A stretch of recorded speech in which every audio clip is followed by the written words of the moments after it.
Everyone had a lovely evening and enjoyed the dinner and the introductory comments to the society, and we're excited for yet what I believe will be another fantastic day covering many different topics. I have one announcement before we start, and that has to do with CME and mock credit. This course provides both. If you signed in and registered and signed the iPad when you initially registered, you will get an email in approximately a week's time, which will allow you to claim the CME mock credits per the amount of time that you spent in the course. So look forward to that as well. Without further ado, our first section this morning is going to be on stomach aches, obesity, and gastroparesis. It's my pleasure to invite to the podium our two moderators for this session, Dr. Eddie Soffer and Dr. Winchin.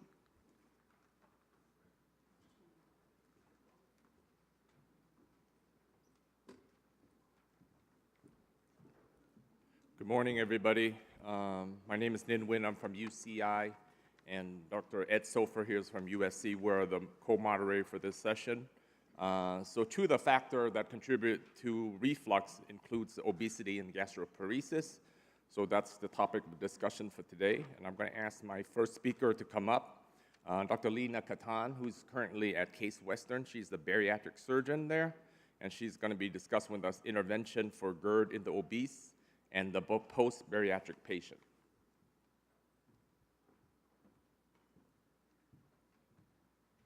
Hey, good morning. Thank you so much for the privilege of being here today.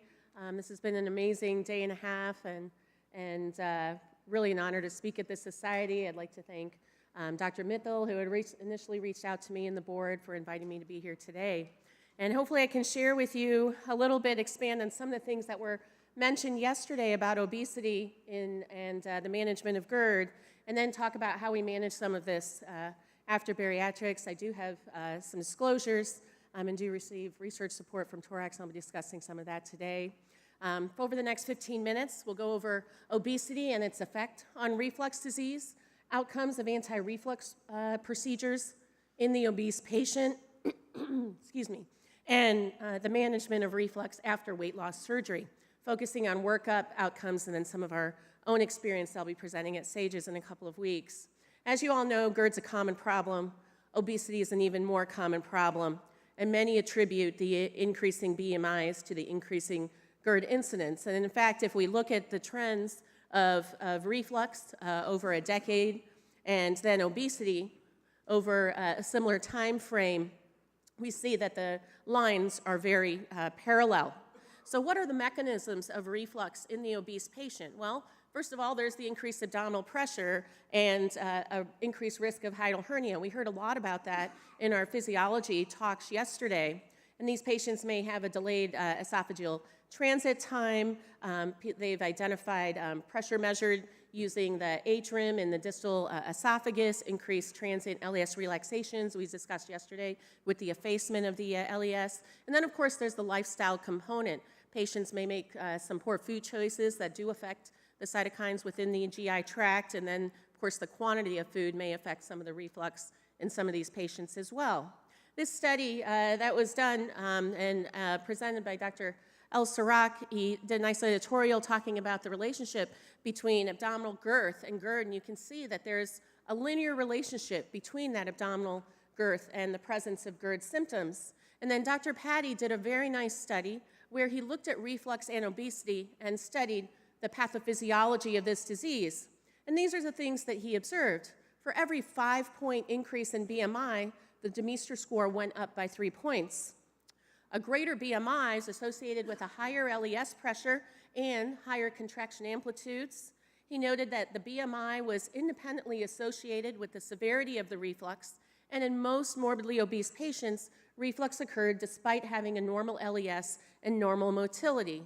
So his conclusion in that paper was that, you know what, morbid obesity is different. Patients with GERD and morbid obesity are different and therefore may need a different therapeutic approach.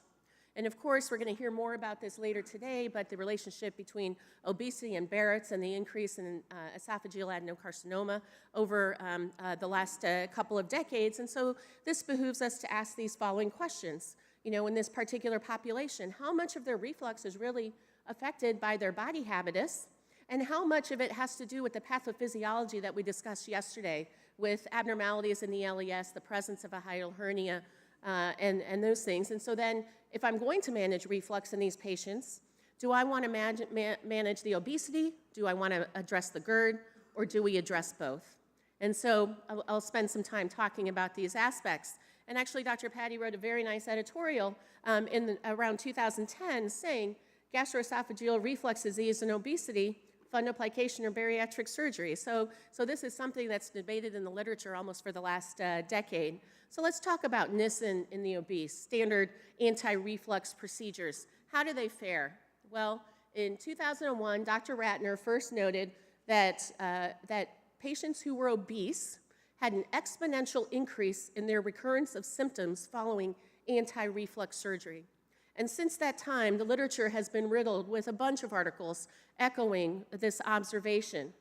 And so this led to SAGES to put out this guideline in 2010 saying, due to the concerns for higher failure rates after fundoplication in the morbidly obese patient, defined as BMI over 35, and the inability of the fundoplication to address the underlying problem of obesity, that gastric bypass should be the procedure of choice when treating GERD in these patients. And since then, this has been a huge paradigm shift and probably one of the biggest paradigm shifts in the management of GERD. You know, we've heard a lot about how we haven't moved the needle on this disease, but I would say this is the one change that I've seen in my career, is that in the year 2019 and over the last 5 years, I would say that the culture is that if a patient has a BMI over 35, comes to you with bad reflux, a hiatal hernia, that the approach of choice would be a gastric bypass procedure. And so even Dr. Patty did an evidence-based review to follow his paper that he wrote in 2010 and 2016, and even the conclusion of his evidence-based approach to the management of reflux was that a Roux-en-Y gastric bypass is the procedure of choice when GERD and morbid obesity coexist. So now I'm going to switch gears and talk about reflux following bariatric surgery. So early on in the bariatric world, I would say that the focus was very much on weight loss over the last couple of decades. And the focus was that, you know what, reflux doesn't really matter, you know, before we have the procedure, because the weight loss is going to fix it. Okay, going back to that question, do I address the weight loss, the GERD, or both? And the thought was, with weight loss surgery, we accelerate gastric emptying. Because they have a smaller stomach, they're going to have reduced acid production. And so inherently, any weight loss procedure is going to reduce a patient's reflux. Also, the gastric bypass, you know, does have a lot of merit in its effect on reflux. The smaller pouch does lead to fewer acid-secreting cells. The patients also have less contents within that pouch to regurge because their pouch is about the size of a plum. The bypass portion, or the roux limb, will keep bile from coming up as long as it's long enough. And then finally, the weight loss will get rid of the effects of the obesity on that patient by reducing the intra-abdominal pressure and helping them lose the weight, and also addressing their comorbidities at the same time. Well, come, you know, around 2007, 2008, when the sleeve was taken on as more of a primary weight loss procedure, this became very controversial in the management of reflux disease. And then there were several papers that were published, some saying that it worsens reflux due to some of the anatomic changes that were made. There were other studies that said, you know what, it relieves the GERD, especially if you fix the hiatal hernia at the same time. You're going to get rid of the acid-producing cells, and you're going to increase their gastric emptying. So over the course of time, the ASMBS in 2016 put out this statement: the presence of a hiatal hernia and endoscopic signs of reflux esophagitis represent a relative contraindication to sleeve gastrectomy because of an increased risk of development of de novo reflux. Now, the only way you're going to diagnose those things if you do routine preoperative endoscopy, which we do in our practice, but I would say that that's not necessarily the standard of care in most bariatric practices. So this paper really reviewed the effect of weight loss surgery, and they kind of compared the sleeve, the band, the bypass, and what they noted is that the patients who had a sleeve, in general, reflux kind of got a little worse. with the bands, seem to get better in some patients, worse in some patients, but you know what? The bypass has great outcomes on reflux in these patients. And so now we know that reflux is a well-known phenomenon following bariatric surgery. It is something that we need to take into account. The sleeve is considered now a refluxogenic procedure. You can develop a high pressure within the sleeve, and then it can be associated with all of the pathophysiology that we discussed yesterday with the hypotensive LES, hiatal hernia, length of the LES, and those patients, even bypass patients, can have some of those problems. So now there's been a ton of literature showing that the sleeve worsens reflux. And then Dr. Pryor did a very nice study looking at what are the mechanisms of reflux? And she had two really nice tables. I'm sorry for the small print, but one was, why do people get reflux after a sleeve? And some of the most common things that she identified in this series was that it had to do with the shape of the sleeve that was created. It had to do with the presence or absence of a hiatal hernia. And that if we are going to prevent reflux following a sleeve gastrectomy, that these technical aspects really have to be looked at. And so all of us have seen these patients after sleeve that even though the surgeon uses the same techniques to do their sleeve, just the way that the stomach is shaped, the way some people are made, they're going to end up with this big fold.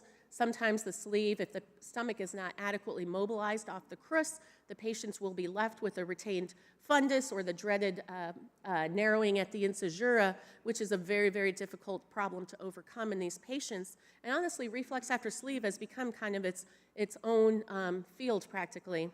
The hiatal hernia, I think, is very important in these patients, and this is a patient of mine who had a sleeve gastrectomy, and she had done extremely well with her weight loss. She was about 3 years out from her weight loss, came in with complaints of regurgitation. We noted this on her esophagram. The rest of her sleeve looked pretty nice on endoscopy. She hadn't had any Barrett's or anything develop. And then we were able to fix the hiatal hernia and augment her sphincter, and 4 years later, she's still doing great without any reflux symptoms. So I think that if you talk to 50 surgeons who do sleeve gastrectomy, you're going to find that there are a lot of different ways that we all do it, probably 50 different ways. We all kind of have our own little nuance. But some of the things that we've determined are very important, and it goes back to Dr. Pryor's study, is that the bougie study matters, the distance from the pylorus where our staple line starts, how close we come to the angle of His, and the distance from the incisura really matter when we make that. And in fact, when Dr. Hutter did his review of the first review of the MBSA QIP, he identified all these factors as affecting reflux in these patients and weight loss outcomes. We do esophagograms in all of our patients following their weight loss surgery, and so we presented this at SAGES 2 years ago, and we did look to see whether the sleeve shape makes a difference in outcomes.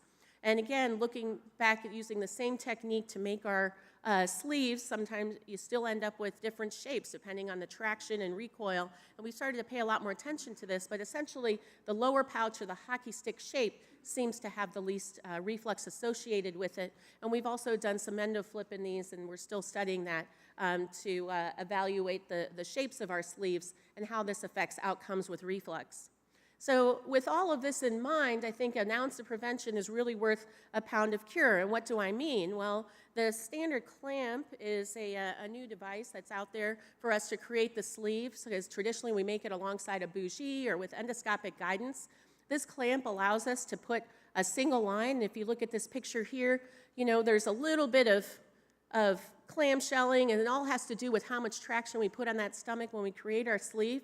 Oh, sorry, this didn't update, but when we create the sleeve with the clamp, then we have a very nice smooth line, and they're in fact working on a single stapler to create this sleeve. And John Thompson is going to present some of this data at DDW, but what he's seeing is that when he compares his patients with bougie and use of this standard clamp and standardizing some of those points I emphasized earlier, that the reflux at 6 months and also at a year is significantly reduced with the utilization of this more standardized technique of creating the sleeve. Reflux after a bypass also happens, and a lot of that has to do with the pathophysiology that we discussed yesterday. And so these patients get worked up just like any other patient. So if I have any patient who's after weight loss surgery and a year after they have ongoing reflux type symptoms, they need to continue on their antacid medicines, then we do a full workup just like you would for any GERD patient. But it's really important to put your workup in context of the post-surgical anatomy. And because they have no fundus, of course, the treatment options we have for these patients is a little bit different. I want to point out two of the studies that I think are particularly important in these patients. A standard wireless pH study or 24-hour pH study may not be the same post-sleeve or post-bypass, and I think this is still something that we need to understand more, but I find that an impedance pH study where we can detect both acid and non-acid reflux in these patients is quite helpful.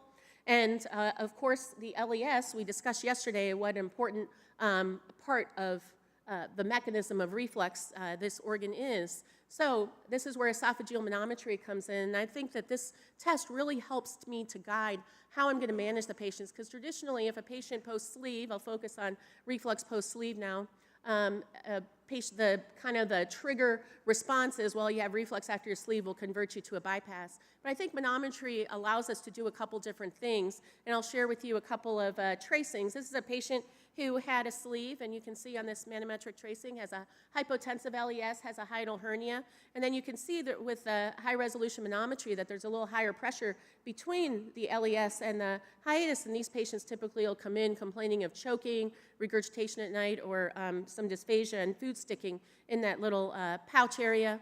And then the other thing that I've observed in our patients post-sleeve, we talked about there being higher pressure within the sleeve, and I think high-resolution manometry can really be a nice surrogate for that. And if you look at this study, you can appreciate that every time the patient swallows, or with the majority of swallows, also a high pressure is generated within the sleeve itself. And that's really helped me to guide who are the patients with higher pressure within their sleeve, that even if I do something to their sphincter or try to fix a hiatal hernia, that's not going to be successful because the pressure within the sleeve is going to overcome that intervention. And so those patients I'll favor converting to a gastric bypass. And then after bypass, as a patient with a hypotensive LES and hiatal hernia, we did a sphincter augmentation and hiatal hernia repair, and that patient's also 4 years out and doing extremely well. So once I put the patients through this workup, I've come up with this algorithmic approach to reflux after the sleeve. And so if a patient has ongoing symptoms, of course, we're going to put them through this workup. If they have a hiatal hernia, that hiatal hernia needs to be fixed. If they remain with a BMI over 35, then my procedure of choice for that sleeve is going to be convert them to a bypass. If they have an anatomic issue with their sleeve, we're also going to convert.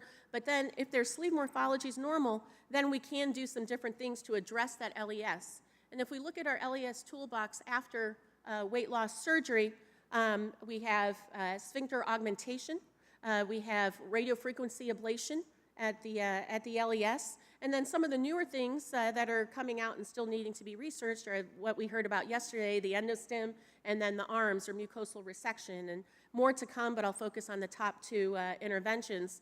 The radiofrequency ablation after gastric bypass was first reported by Dr. Matar in a series of 7 patients, and he noted really good outcomes, and these were all bypass patients. I've utilized magnetic sphincter augmentation in many of my patients. We also are participating in a multi-center study called the RELIEF study, and I think we're going to see that this is going to be a good intervention for the right patient. Just to share with you, the hiatus is always really important. We want to fix every hiatal hernia. And then when we place these, the magnetic sphincter augmentation around the esophagus, we want to make sure that we abut the esophagus itself and don't leave a lot of fat in the way. Fixing the hiatus is always an important part of reducing reflux. And then we're going to use the magnetic sphincters and place the beads around the base of the LES. You can see we place it inside the posterior vagus nerve and between the posterior vagus and the esophagus. You can see the sizing device come into place here. And the sizing is very, very important. You don't want it to be too loose. You don't want it to be too tight. I call it the Goldilocks principle. And then the beads are brought around the esophagus and clasped into place. So, what did I do? Okay. Sorry. So if you look at my algorithm, if patient has persistent reflux after their sleeve, they get converted to a bypass if they have an anatomic abnormality, their BMI is over 35, or their manometry demonstrates a high pressure within the sleeve. But if none of those things are present and their sleeve morphology is good, then I have the choices of the RF ablation or magnetic sphincter augmentation. If they have a hiatal hernia, I'm going to fix it. So we're presenting this data in a couple weeks as SAGES. We've evaluated 57 sleeves and put them through this algorithm. Only about half had to be converted to a bypass. Half of them could keep their sleeve, and the majority of the patients that could keep their sleeve ended up undergoing magnetic sphincter augmentation. We've had great outcomes with this, and I hope you'll be there at SAGES to hear more about that. So in conclusion, I think GERD is different in the obese patient, and therefore we have to address it differently. Traditional anti-reflux procedures are not going to be effective, and we need to consider a gastric bypass, not only to address their reflux, but then also the other comorbid conditions that the patient might have. And that reflux can happen after weight loss surgery. Okay, so if our patients do have ongoing symptoms of this, you should work it up. Don't tell them, well, at least you lost weight, but you need to deal with the reflux. Always address the mechanism. By doing a thorough workup, I think we can offer the patients more than just a conversion to a gastric bypass procedure. But if they do have anatomic abnormalities, a conversion is probably the best way to go. And then when we make our sleeves, I really think that prevention can be part of the cure. I think there's a lot that we can do to standardize this procedure so that this reflux after sleeve won't be such an ongoing problem. Thank you so much.